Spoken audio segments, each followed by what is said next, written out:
الله الرحمن الرحیم. امید دې چې تاسو په خیر او عافیت سره هغه مسائل کوم چې مخکې ذکر کېدل نو هغه تلاوت متعلق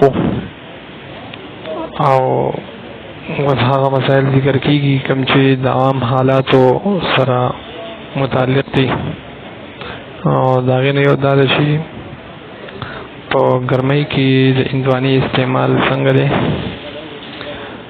د حضرت عائشہ رضی الله تعالی عنها روایت ته چې نبی علیہ الصلوۃ والسلام با خربوزه او کجوري دا به ملاوه او خړل وي او دا به وي چې مونږه د کجوري ګرمي هغه مونږ د خربوزي په یخنۍ سره او د خربوزي یخني د کجوري په ګرمۍ سره مونږه د یو بل نه ختمو.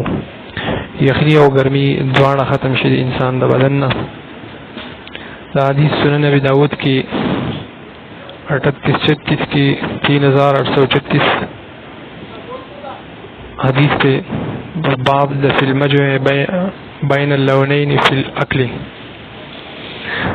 نو پاره کې دا ذکر دی دا د هغې لپاره یو ټول دی چې د هغې لپاره استعمال شي د ګرمۍ لپاره.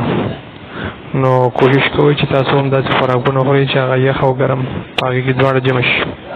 دا د انسان د بدن د صحت لپاره دا یو ښه څیز دی یو ښه میوه ده او یو ښه فروټ دی چې هغه انسان استعمال کړي.